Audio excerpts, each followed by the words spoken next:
Welcome to the Beyond Jiu Jitsu podcast. I am your co-host, Kieren. Penis. Imagine if this is someone's first episode and then like 20 seconds you're like, fuck, these guys are stupid. I'm your co-host, Kieren. I'm a white belt under the great and powerful Adam Childs, who is sitting across from me. That would be me. Adam Childs, Alliance Sydney owner with my wife and a black belt under Fabio Gurgel. Today we are talking about everything penis related. Yeah. What? Dick moves. Asshole moves. Yeah, commonly known as dick moves. What we mean by that is, of course, not actual moves you do with your dick, but, as unfriendly moves, techniques, submissions that people do, whether in competition, but usually they're more thought of as things that you do at the gym when you're training. Yeah. Competition's a different beast.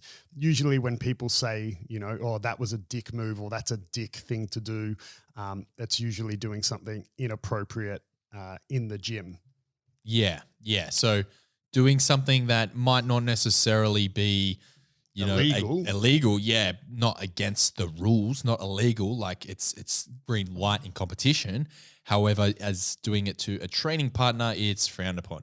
Now, some of these things you're not going to know as a white belt. You're not going to know. I was just about to say that we've said it before, but the kind of dynamic that we have is very opposite ends of the spectrum in terms of our jiu-jitsu experiences and opinions. I mean, obviously, I'm not saying we disagree on everything, but, as it stands today, it's a white belt and a black belt opinion. So obviously, dick moves or inappropriate behavior is something that I've experienced or, whether I've done it myself or had it done to me for years, whereas for you may not have had much experience, and perfectly, like you just said, things you might not know are considered dick moves. Where do you sit on the dick? Right on top of it normally. That was horrible. So I mean, look, if you train jiu-jitsu for any length of time, you're bound to come across something that is, referred to or considered a dick move. Initially, when someone does it to you, you may, have your reservations. You may, think it's illegal or have to ask clarification, or you may not even realize and just think, oh shit, that's a particularly nasty submission or whatever. Normally, we're talking about submissions, right? Most of the time. Yeah. So let's just kick it off from the top then, Ads. Usually. What are the worst or the what you consider a dick move? What's something that's been done to you, or what do you consider something that is maybe legal in competition, but really training partner on training partner shouldn't occur?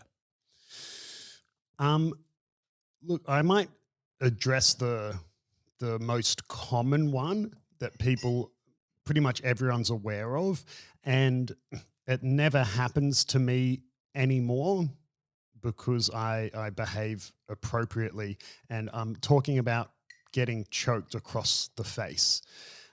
Specifically, let's just pigeonhole it into talking about a rear naked choke. Yep. Now, some people think it is not a nice thing to do to choke across the face. Firstly, let me say you're not allowed to choke across the brow. So anything between you may as well just imagine anywhere from like the eyebrows down to the upper lip, or the base of the nose. You're not allowed to go in that area of the face, right? For safety reasons, right? Otherwise eye gouging would happen by accident all the time. Okay.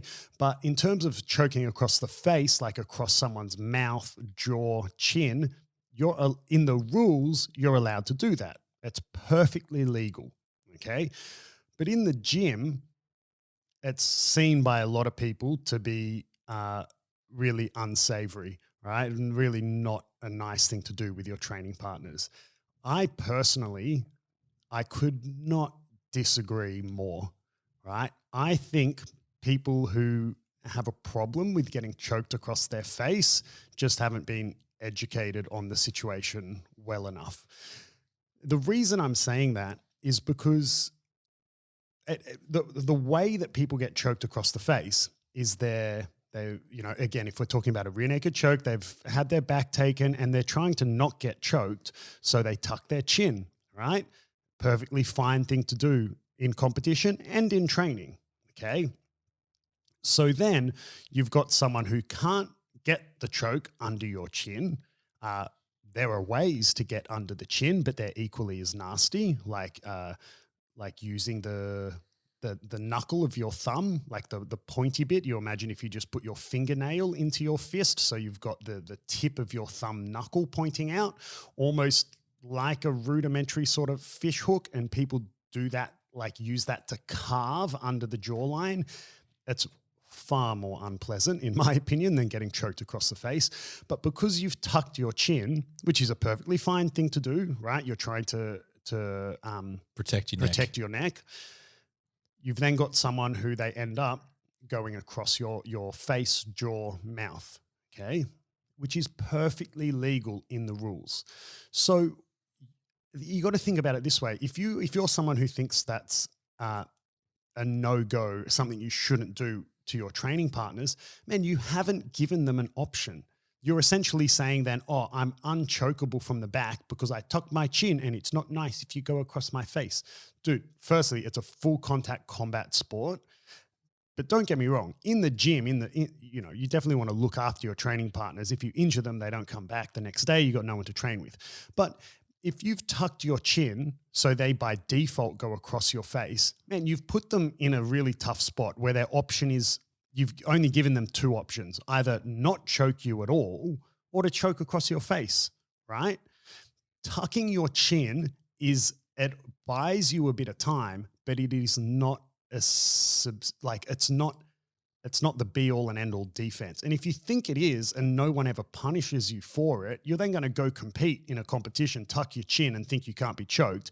Someone is just going to reef it across your face and, you know, you're going to get a jaw broken or teeth broken or whatever it is. So the reason I said it never happens to me is because in the gym, right, I'll tuck my chin because it's the thing to do to protect my neck. As the choke comes across my face, I encourage my training partners and my students to choke across the face. Like if I don't want you to be nastily squeezing my jaw, it's very easy to avoid. I just lift my chin, right? So in training, I'll tuck my chin and whatever. And then once it gets too uncomfortable on my face, it becomes more than I'm willing to take on my face in the gym, or because I think, well, I just had that feeling put in. I can't afford to go back to the dentist.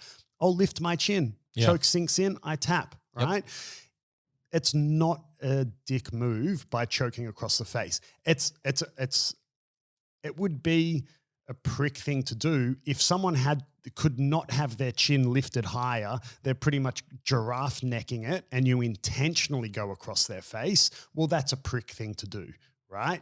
But like, you know, if someone's just tucking their chin, they're not exposing their neck, bro, I don't want to choke across your face, but you haven't given me a choice, right? So I'm going to put the ball back in your court. And if you don't want to be choked across the face, lift your chin, bro. Lift your chin, right? Or perhaps you shouldn't have gotten your back taken in the first place. That's how Conor McGregor was subbed by Khabib. Like he had a rear naked choke across his face like that, and Conor tapped. There is nothing wrong with it. It is perfectly in the rules.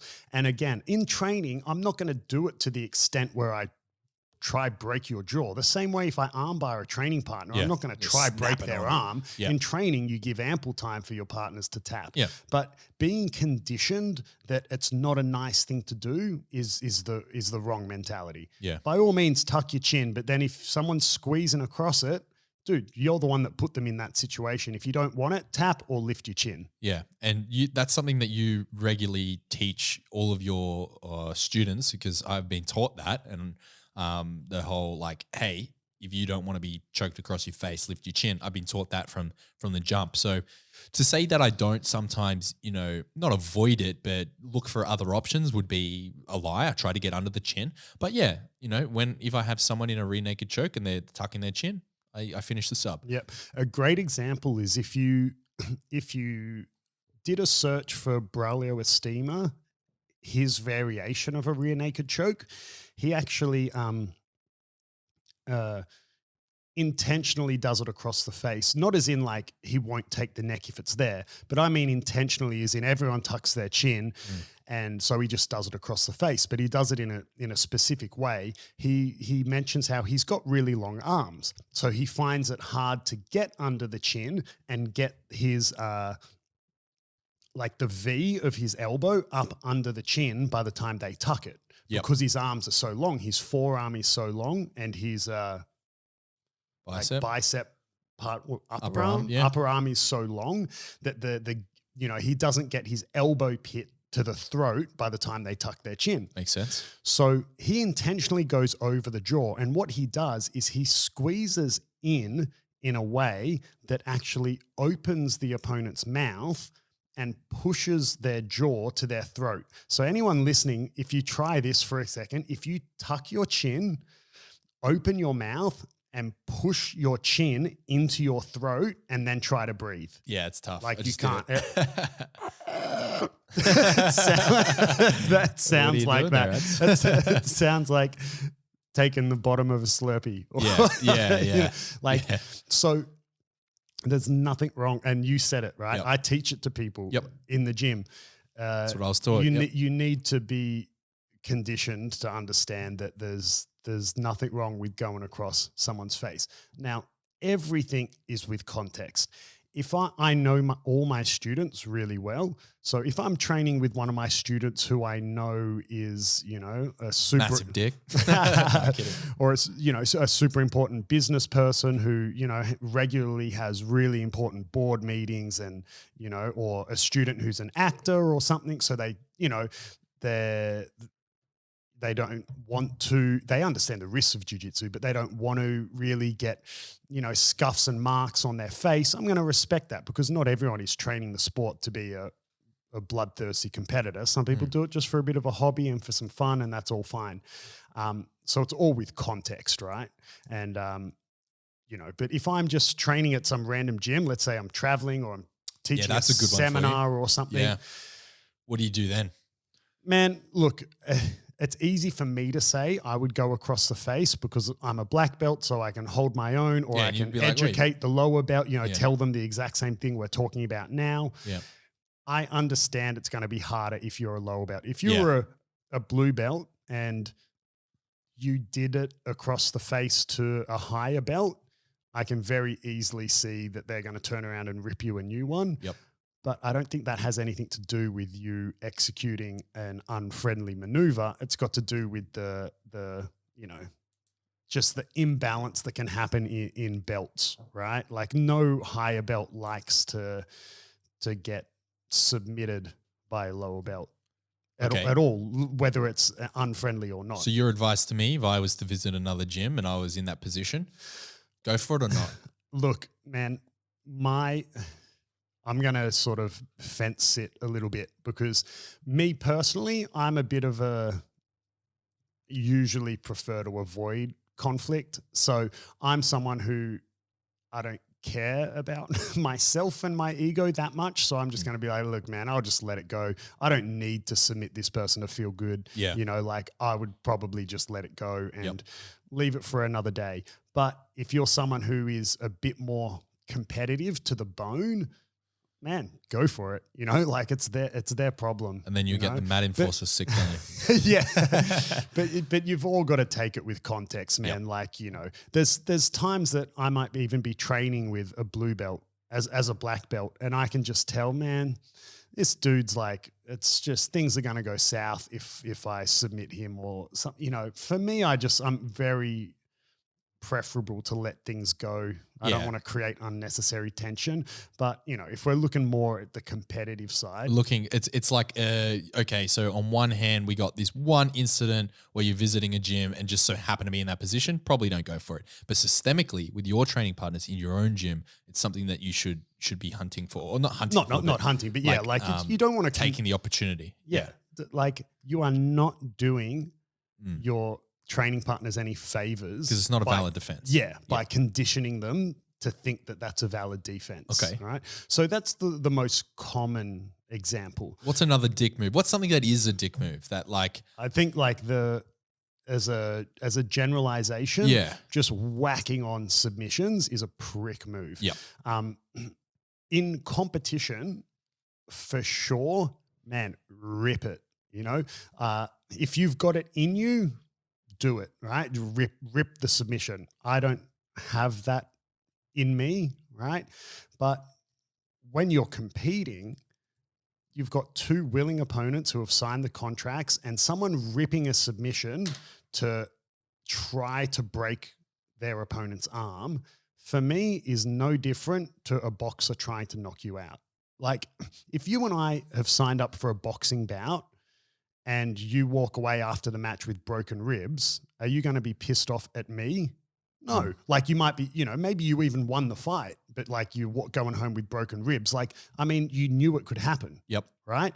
Like, same as, you know, if you knock me out, like, I'd be upset that I lost the fight, but I'm not going to, after the match, be like, bro, you're such a prick. How dare you? You knocked me out. It's such a prick move. You'd be like, dude, it's a boxing match. Yeah. Right? Like, and it's. So if we're in a competition and I don't give you the opportunity to tap, that's on me. That's on you, right? Okay. Yeah. And, you know, I'm talking about this at the professional level. Because if you're a couple of white belts, man, like, it's very easy for you guys to hurt yourselves, you know? Like, I would say to my students, like, let's say you're a white belt going to compete. I would say, look, man, this guy, he's a white belt as well, and he's not necessarily pursuing this as his career. Like, a white belt competition is not worth a broken arm.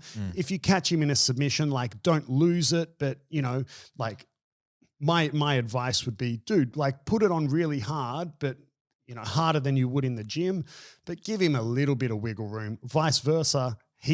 I want you to be prepared that if you get caught in the submission, they might not give you the chance to tap. If we're talking about the professional level, dude, like, it's the individual's responsibility to tap. Unfortunately, it's a full contact combat sport. Yeah, you know. But in terms of in the gym, that is a mega prick move.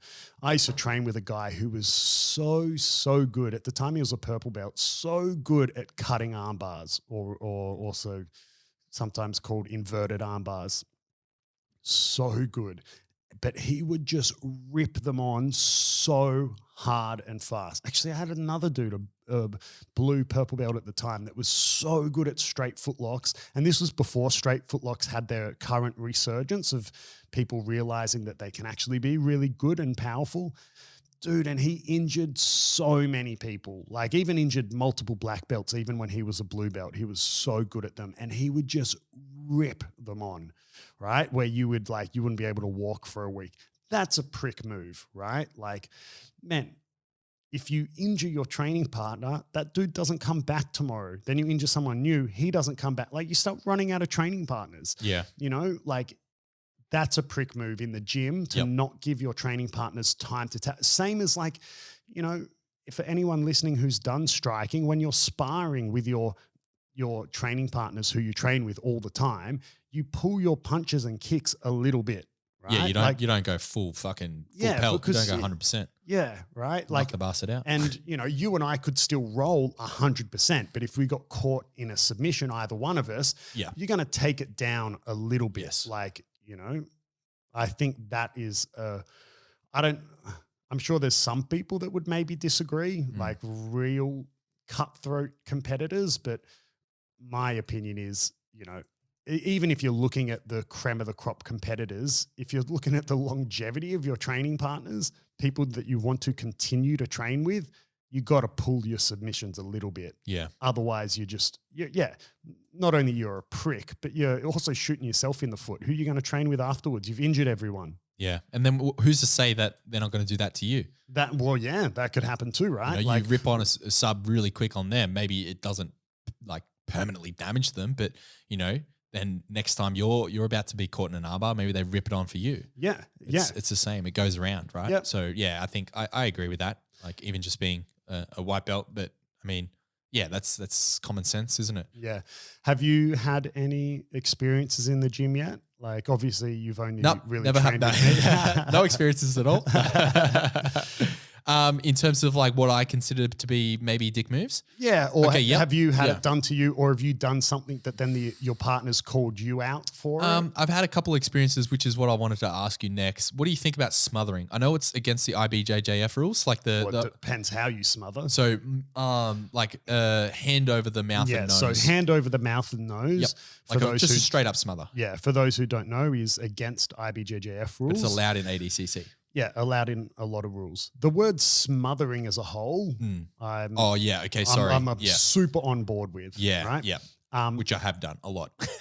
It's one of the best strategies or even techniques, if you Yes. will. If you're just that is not a prick move at all. By that, just to amplify here, what Adam's referring to is if you're, say, for example, you're in mount and your opponent's on bottom and you're basically restricting their breathing with your gi, with your chest, smothering their face with your chest and so one arms, of the right? things that I do Very when might I I have it's all the Krispy Kreme donuts I eat. Yeah. So one of the things that I personally do is if I mount someone and I'm hugging their head, I will pull their mouth specifically, like their head, into like the cradle of my neck, the same spot where you might think like if you're cuddling a little puppy or cuddling a cat, you know how you'll like kind of like put them in between like the crook of your neck and shoulder. Yep. I will pull someone's head and make sure their mouth goes into there. Yep. Right, because it may not seem like much. Like if you and I just started training now when we're drilling and we're not tired and you could stay there all day. But if we're 8 minutes into a round, so you're already tired and all of a sudden I mount you and, you know, and it's hot and whatever, it makes them stressed, right? And I've had people tap.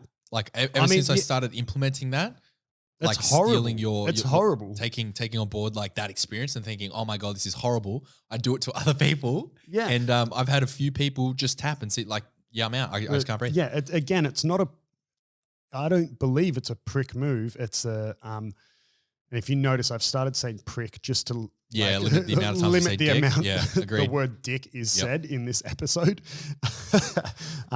I say that when I like started at 30 seconds in with penis, but so it's not a prick move to no, not add at that all, man. pressure. Like, I agree. The more uncomfortable you can make your opponent, the better. Yeah. Right? I always give this analogy. I always give a lot of analogies. I love teaching through analogies. Yeah. I've been on the Jungle Brothers podcast a couple of times, which last episode we spoke a bit about Joey and JT from Bulletproof. Joey is also one of the owners of Jungle Brothers. And which is a strength and conditioning gym out of Botany. Sydney. Yeah. Which we'll have Joey on at some stage. But yeah, I use so many analogies. After the last episode I did with them, people started calling me Analogy Adam. But one of the analogies I give, and I've spoken before, I've mentioned Formula One a lot, but is if anyone watches any sort of motorsport or racing, they'll know what I'm talking about, where sometimes the car behind or the motorbike behind, whatever racing it is, they may not even be like get to close enough to threaten, like to be able to attempt an overtake, but they're close enough that they're putting pressure, and their presence is putting a lot of like pressure on the person in front, that sometimes the person in front makes a mistake on their own, right? Yes. Like they lock up or they brake too late, you know, they go too deep into the corner, they run wide, and then the person behind gets past just from that constant pressure, that discomfort of being there, you know. And it's a similar thing. Like if I can just make you uncomfortable, restrict the access of air that you can get, even if it's just, you know, maybe medically you're only getting 10% less oxygen or whatever, you know, or 5%, you know, but that can make a difference, right? And that can force you into errors. That can, you know, like a good example is when you mount someone and they just hunker down and like cross their arms with their hands near their neck, and they just refuse to move and refuse to give you any submission or anything. Man, one of the best ways to defeat people who do that is just to make them incredibly uncomfortable. And then they start getting forced to move to alleviate some of that discomfort. And to do that, they have to open stuff up. And then you take advantage of those openings. Yeah. And so going back to your original question, like the hand over the mouth and nose, if it's in a rule set that allows it, I don't think it's a dick move. Actually, like Joey tapped me with it ages ago. It was right after Wagner Hoscher did it in a fight, and Joey had come fresh off watching it, and we were rolling, and I can't remember. Anyway, like I can't remember the exact specifics, but Joey was on my back and he did that across my mouth and nose, and I was so taken by surprise, and I was like, what the fuck? And then he sunk in the rear naked choke. There you go. And then he was like, are you allowed to do that? And because usually... I like how he asks after. Well, easier to ask for forgiveness, right, than permission. Usually when we talk about what you're allowed to and not allowed to do, at least in our gym, we usually just follow IBJJF rules. I was about to say that. I was about to play a bit of devil's advocate where you've said in the past, particularly when you're visiting other gyms, to assume IBJJF rule set. I suggest that unless you've been told otherwise. It's better safe than sorry. So at your gym, and now this is me asking as your student, because I've had some of my training partners do that, like the hand over the mouth and nose. I've never done it myself because I know that it's against IBJJF. Dick move, prick move. Is this green light? If it's what... For the line for me in our gym is I pretty much say, well, if it's in the gi, even the more open rule sets in the gi don't allow a lot of stuff like leg reaping, heel hooks, and a lot of these techniques, right, that are allowed in no gi. So I then lean to, in terms of rules that are allowed in no gi, like I kind of will still say, no, you can't do it in the gi. So, for example, there's no competition currently that allows heel hooks at black belt, even in the gi. So even when Joey and I are training, Joey's a brown belt, right, where we don't do heel hooks. But in the gi. In the gi, sorry. But no gi, right, from blue belt and up, I want people to start experimenting. So Joey and I are being brown and black belts, no gi, we do heel hooks, we do the hand over the mouth smothering, like essentially open rules, if you will, or ADCC rules or submission only rules, whatever you want to call it, okay? I still restrict those certain techniques for the lower belts just for safety reasons, right? Like if you don't know a lot about heel hooks, they can be very dangerous. I don't want white belts heel hooking each other, and not even that, even if like I don't even, as a black belt, heel hook my lower belts. Why? Because I know I'm not going to rip it, but it's a submission that they can very easily turn the wrong way and destroy their own knee. Yeah. Right? So to answer your question, blue belt and up, green light. For the smothering. For the smothering in no-gi. With a hand, in no-gi. Yeah. Got it. Yeah. Sweet. I think, and I suppose by that stage you would hope, and maybe hopefully it would come up that they know that they cannot do that in IBJJF rule set, because there was an incident where this is a while ago, and hopefully I don't butcher the details here, but there was a member of the previously known Danaher Death Squad that competed in an IBJJF sanctioned no-gi event and got DQ'd because he went for the smother, and the other guy was like throwing his hands up like, oh, DQ. What's his name? I have no idea who it was. I just remember seeing it and thinking, okay, right. Yeah. And that really solidified in my brain, hey, this is against the IBJJF rules, don't do it. You got to know the rules of the competition you're competing under. Like, you know, even ADCC, which is considered the most prestigious event, there's things you could do to get disqualified, and then, it's still got rules. Yeah. It's maybe widely accepted as one of the best rule sets. A lot of people argue it's the best rule set for competitive jiu-jitsu. That's neither here nor there, but the point I'm making is it still has a rule set that you have to be aware of. Yeah. You can't just, obviously there's going to to be to a comp and not know the bloody rules. Yeah. And there's going to be faults with every rule set, right? Yeah. No rule set is 100% flawless. Yeah. Totally. Even, past week or whatever, there was the Emerald City 2 and the final of Kennedy and Gianni Grippo. Gianni won in overtime, but like in the scheduled time, like Kennedy passed Gianni's guard. And, you know, like you could argue that if it was a different rule set, if it was an IBJJF match, Kennedy would have won. Yeah, but because exactly. of the triple overtime or whatever, Gianni won because of fastest back escape, right? Like, Yes. I mean, but they're the rules of that competition. So, yeah, that makes sense. Going back to prick moves, another Yes. one that I have the same mentality as I do with like smothering about it. It honestly sounds like you're okay with all the prick moves. Like, Well, I mean, no, I'm very against slamming on submissions. That's a Yes. super prick thing to do. Yep. Particularly some submissions only work if you slam them on, so they're hard to do in training. okay. So like wrist locks are very I've recently got, fairly recently got wrist locked. so the For reason the first time I tapped to a fucking wrist lock. the So reason bad. wrist locks are frowned upon is, and I don't have a problem with wrist locks, but the reason that they're frowned upon is because they're very hard to do slowly. Because it's such a small joint and one end of the lever, your hand, is so small, you don't have a huge amount of control when you're the person attacking it. It's not like attacking an armbar where you have a whole forearm to hold on to Yep. and then the whole rest of the body. You're right, your hips are up under the shoulder, their elbows like up near your belly button. You've got that, like you have a huge amount of their body controlled Yes. to gently apply the submission. And you have a lot of range of motion in that lot of- breaking movement. That's right. But with a wrist lock, you have a very small part of the body that you need to control in order to isolate the wrist joint, being you need control of the hand and, you know, some control of the forearm.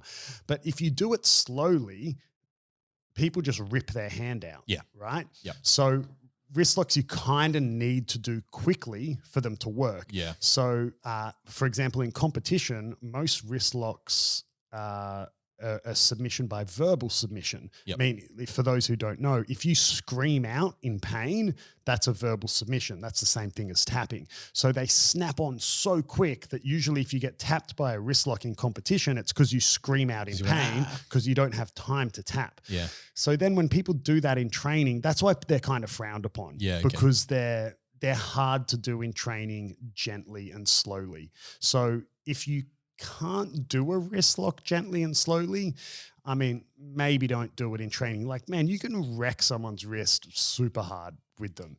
So, so anyway, I'm not saying I'm okay for all the prick moves. What about neck cranks? No, neck crank's terrible. Yeah. Terrible. Not only are they against the rules for most competitions, Can you just like quickly explain a neck crank? so the most common neck crank would be a can opener, which is when you're in someone's closed guard. So I'm the person on top and I reach forward and grab behind your head and pull your chin to your chest, right? That's called a can opener. It's very easy for you as the person on the bottom to escape when you know what to do. You just open your guard and sit up, but it's against the rules. And a neck crank is considered anything that attacks the spinal column, right? Because you're allowed to attack the neck, of course, because you can choke people, but there's really no rules that allow you to attack the spinal column. I mean, I say that, but there are. For example, a twister, right, which is a 10th Planet or Eddie Bravo submission, that attacks the spine.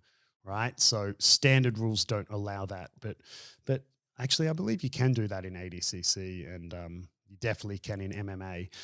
So neck cranks aren't cool. Like, I don't think they're cool. If someone had me in a twister, I mean, I know enough that I would just tap straight away. But yeah, I'm not really on board with neck cranks, or people doing chokes incorrectly that turn into neck cranks. Yeah, that's what I've If experienced. if that happens though, it sucks, but I would just tap. Yep. So a common one is a north-south choke. It's quite a technical choke if you haven't really learnt it, how to do it properly.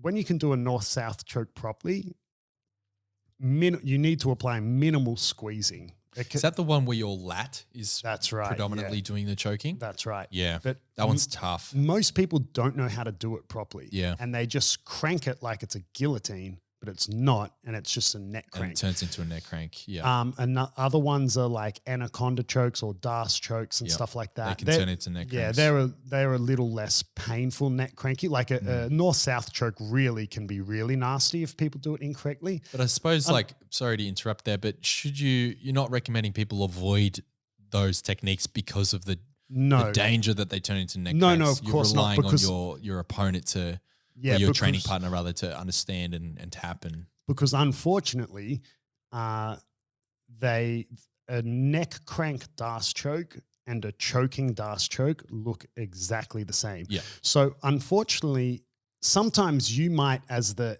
person executing the submission, actually be doing everything more or less 100% correctly, but just the way it locked in, the size of your arms, the response of your training the partner. way they move, the size of their shoulders, and whether their chin's tucked and all this stuff might just turn it into a neck crank, right? By default, accidentally.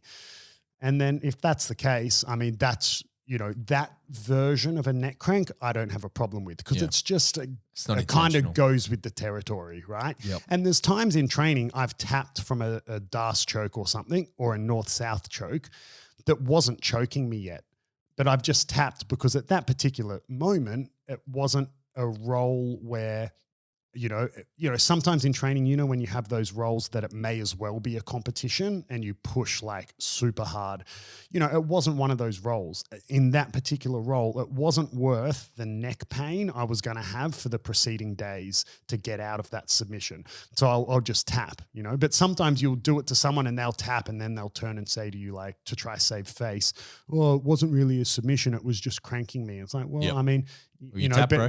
yeah. A, you tapped, and B, if you were willing to stomach the pain of the neck crank, it was going to turn into a choke.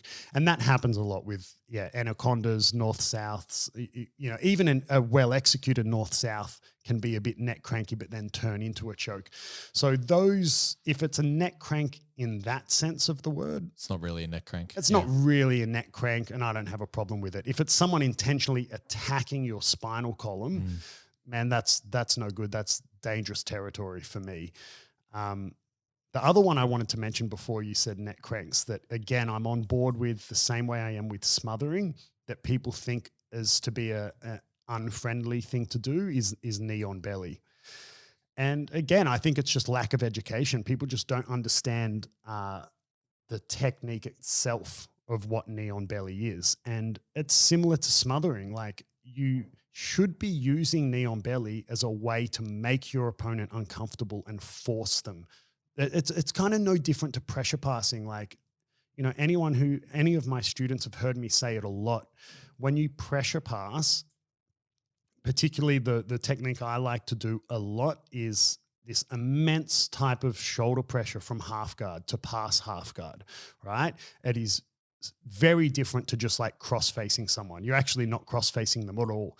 I won't go too much into it. Even when you come train with me, I can show you. It's horrible, right? It is very and bad. You put your I don't want to hurt my opponent, but you make them so uncomfortable that they are begging for you to pass. They're begging for you to take side control. And so you should be doing a similar approach with knee on belly. Like, man, I know it sucks for you, but like, if you don't want me there on knee on belly, like, why don't you turn and give me your back? Or why don't you just like give me an arm and I'll arm bar you, knee on belly over. This can end whenever you want. It is a full contact combat sport. Yeah. And it's not against the rules. I'm not jumping up on knee on belly and then trying to do a physical knee strike into your ribs to break your ribs or something. No, I'm also not doing knee on belly to a 40-kilo girl, right? Like, I mean, I'm 100 kilos, just so people have a reference, right? I'm doing it with the appropriate training partner. The more uncomfortable I can make you, the better for me. The more mistakes you're going to make, the more you're going to give me. Yeah. And so that's another one that people kind of think, oh man, he just sat up on knee on belly. It's like, well, did you move? No. Did you escape it? Okay, well then, like, man, like, your opponent's just making you uncomfortable. you got to do something about it, right? That's legitimately just complaining about your opponent's jiu-jitsu. That's just complaining about jiu-jitsu. Yeah, that's all that is. And I can say from experience, back on your half guard passing with your pressure pass into the neck, like sometimes I've been in that position where if that is almost a submission, if I don't try and move and give you something, I'm going out. It kind of is, yeah. It's like I'm going out, man. You know, just for people to understand, it's essentially like a Von Flute choke. It's more or less a Von Flute choke.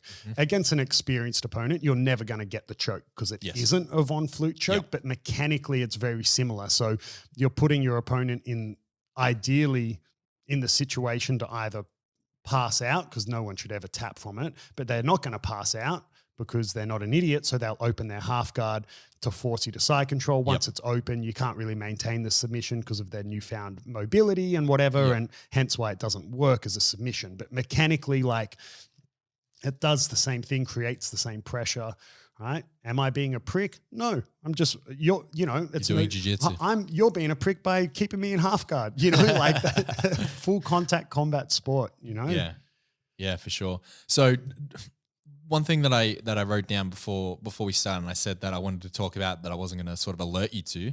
I think this is a good place to bring it up. Do some of these prick moves, are they not prick moves against one opponent, but maybe against another? An example opponent is in competition or in training? Training. So obviously in competition it's different, and you both sign the waiver. If you're both, even if you're competing in absolute division, you both know what you're going into, right? Yeah, as long as you're not doing something that's against the rule set of that competition. If you're a 40 kilo guy and you're going in the absolute division and you're up against a 120 kilo guy, what did you expect? This is the absolute division. And he goes knee on belly. He's not being a prick. Like, no. I mean, man, you signed up for it. Exactly. You signed up for the absolute division for that purpose. However, if you're in the gym and you're training with a training partner that, is like 20 plus kilos lighter than you, and maybe, say for example, I'm training against a 50 kilo girl. Is it a prick move then for me to do some of these moves? Like, where's the line? Yeah, I think so. Like, I think it's all with context, right? Like, first thing you've got to look at, what is the class you're participating in? Have you rocked into the gym and you're doing on the timetable what says the beginner's class? Well, you should behave appropriately regardless of what belt you're wearing. I never know what you class never it know. is. Yeah. Well, you just never leave, so you're just there. If it's a competition class, you can put it on harder, and you should also expect people to give it back harder.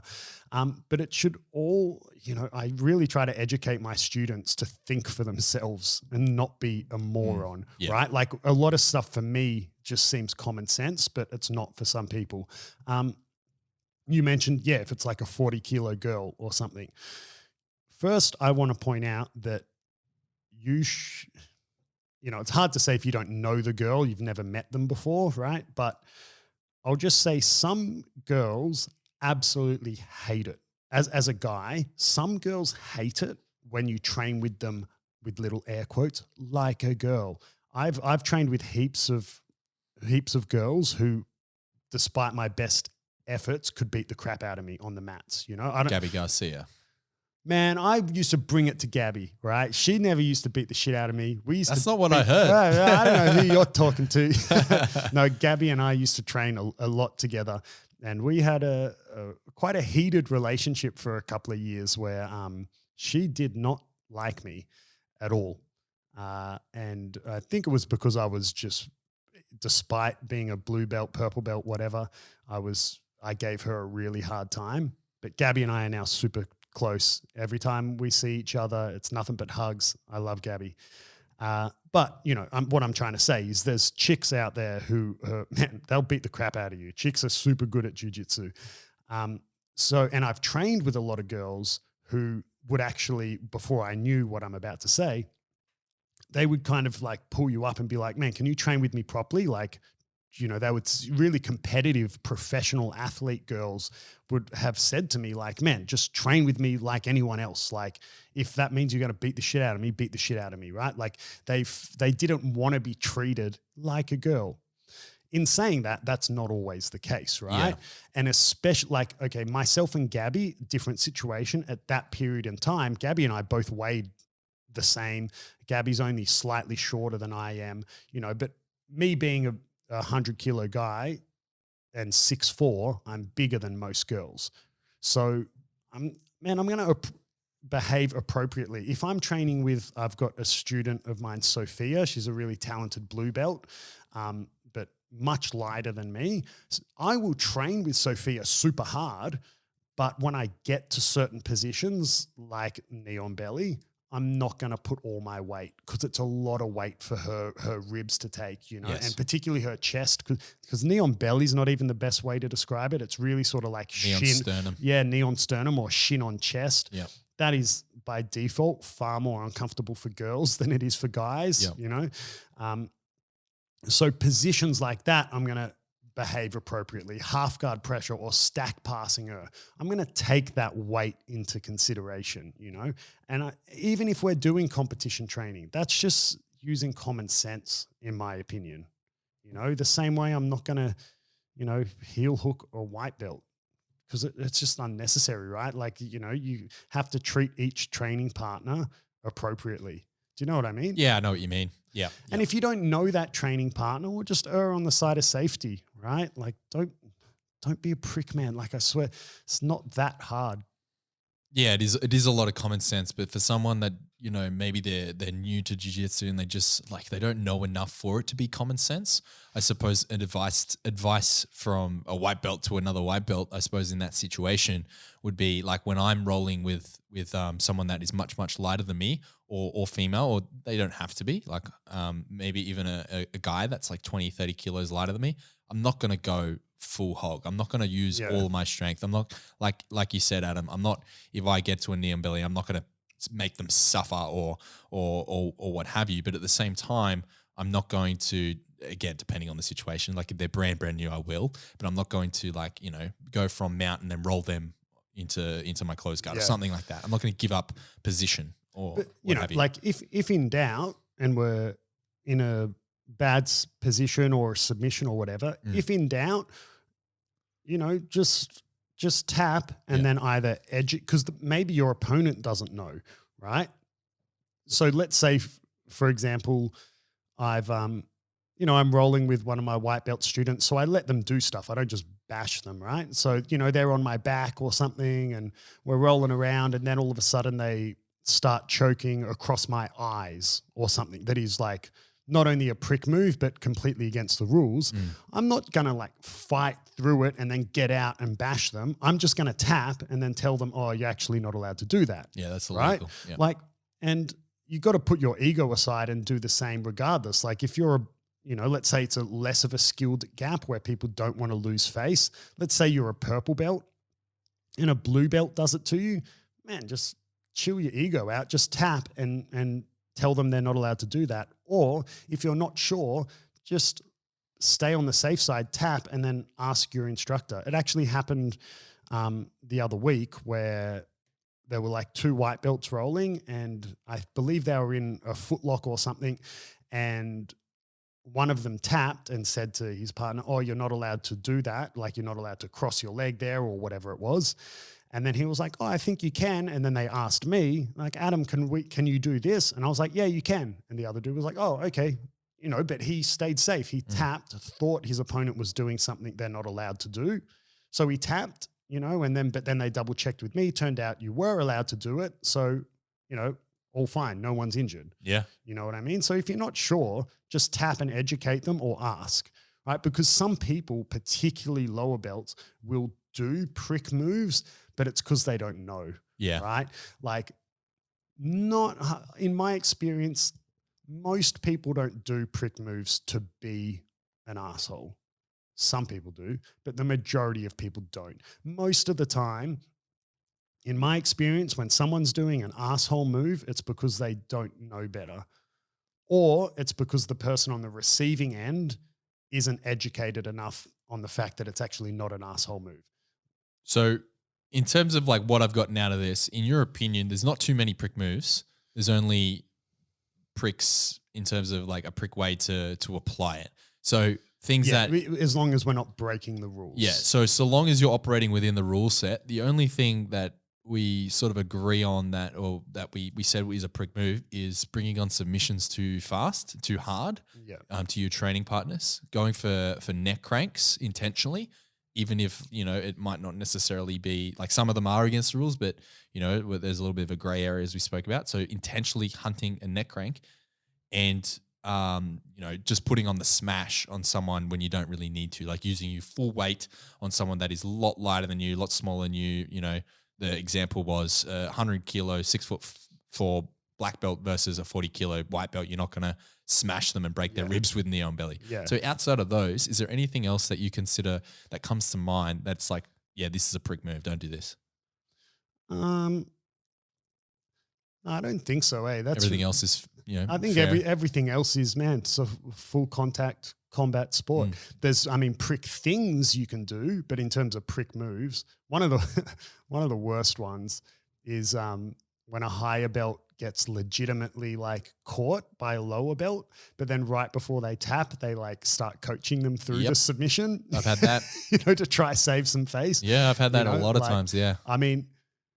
Have I ever? Honestly, I don't think I've personally. Man, I can't. Maybe I've done it once or something, but I can't recall a time I've done it. But I've definitely had it.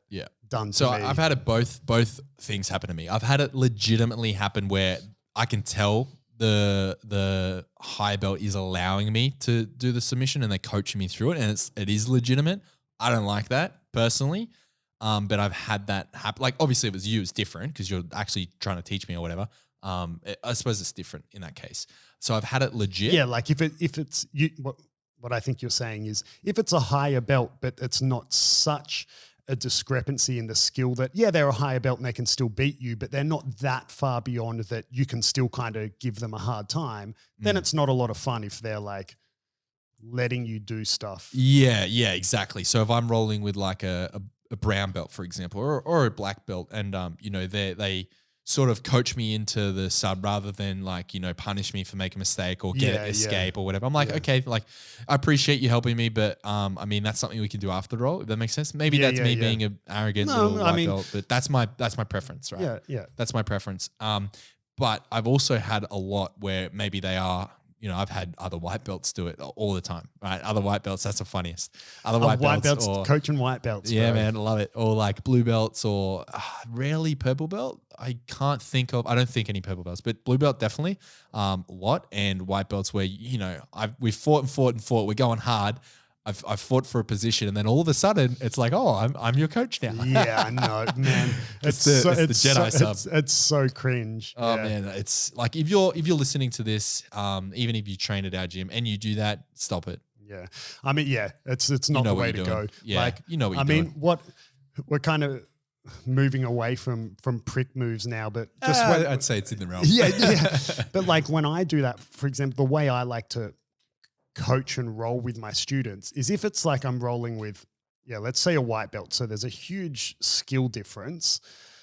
I don't just roll and put smash on. Like you'll be able to testify to this. Sometimes I will. Like sometimes I'll roll with you, for example, and I'll decide that, and okay, like I know how to train with you because I know what you want out of jiu-jitsu. I know what your goals are and everything. So I've spoken in the past about how one of the things that makes Fabio one of the best coaches in the world is how he knows how to coach each individual student to their best learning ability. So I believe I try to replicate that and can do.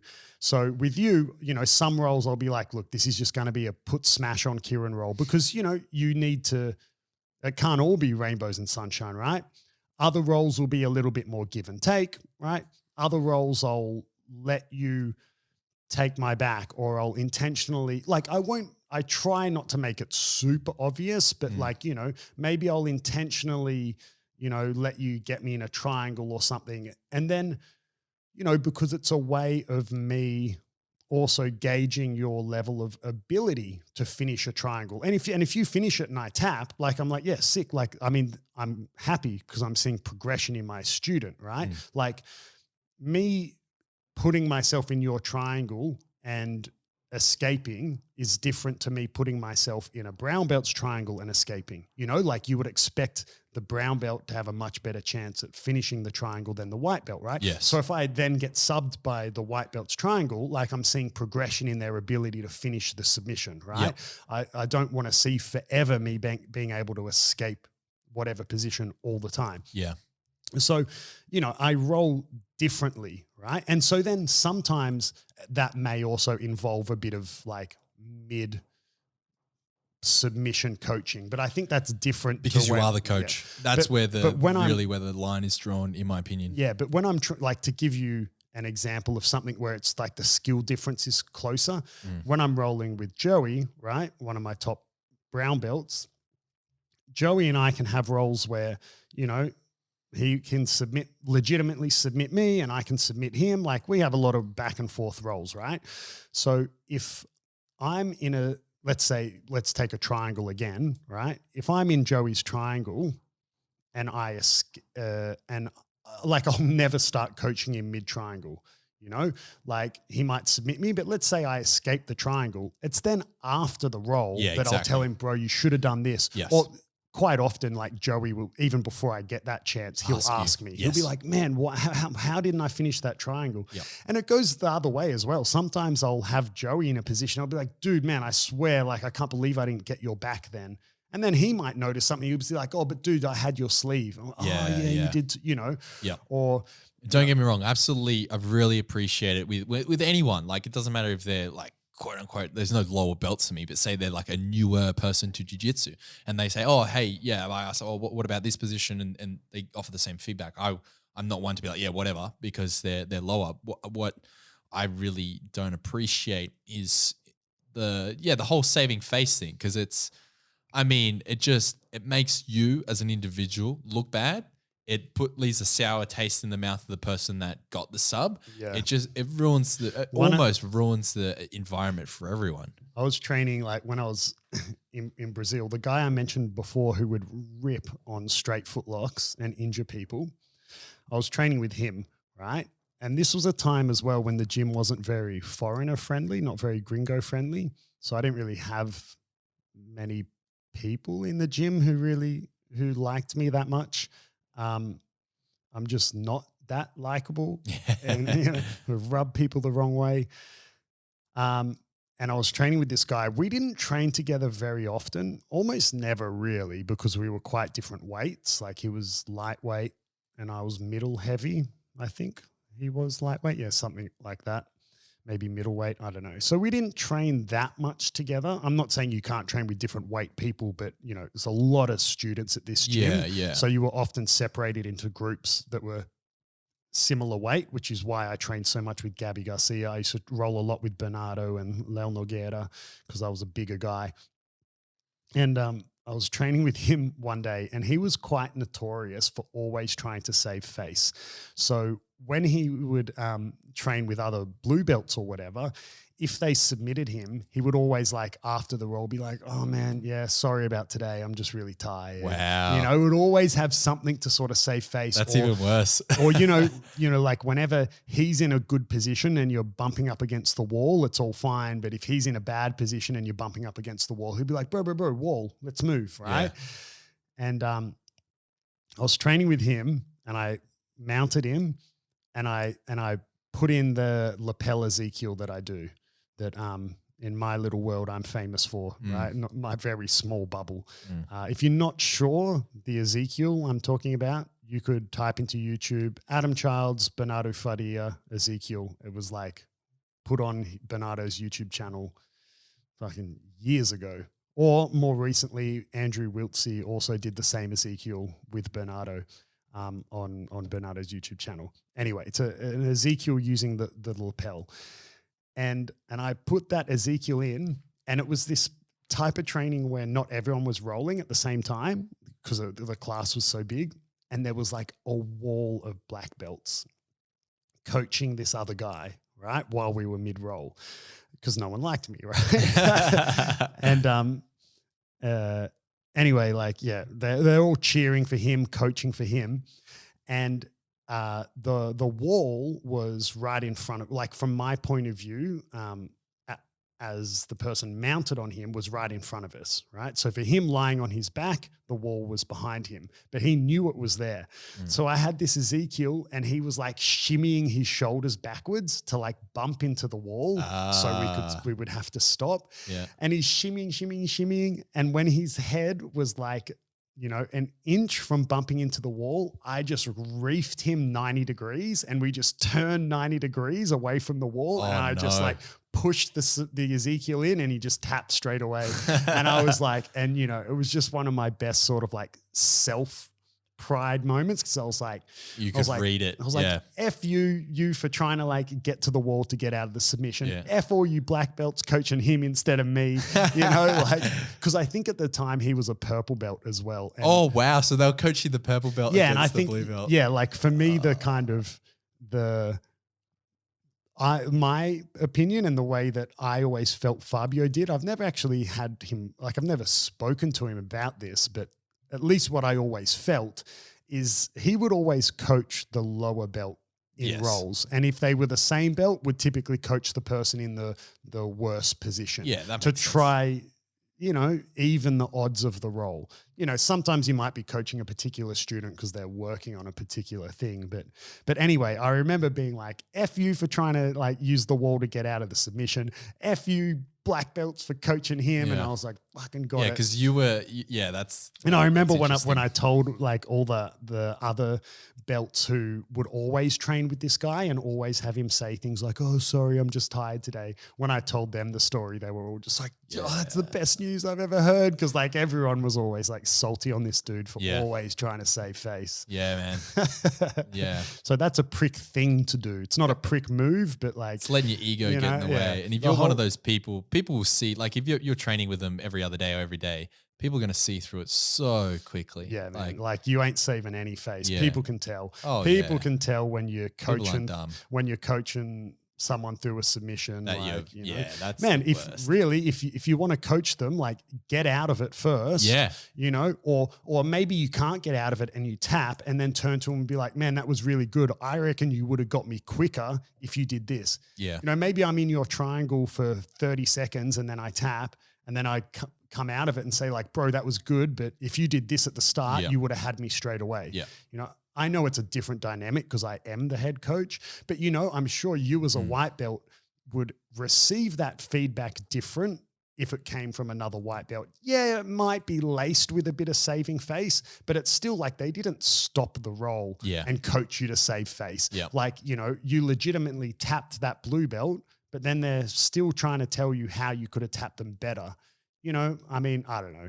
Maybe that's still a little face saving, but it's also constructive, I think. I think that's perfectly fine, particularly after the roll. Yeah. Like, or if they even, you know, if they escape it, then I don't see it. There's really no face saving, right? Because they escaped it and they could tell you, bro, if you do this, you know, I wouldn't have gotten out. Yeah, 100%, 100%. And I mean, there's plenty of blue belts at our gym that I always ask them, hey, can you give me advice on this or whatever after the roll? Yeah. And, you know, take on board everything they say because they're obviously a lot more experienced than I am.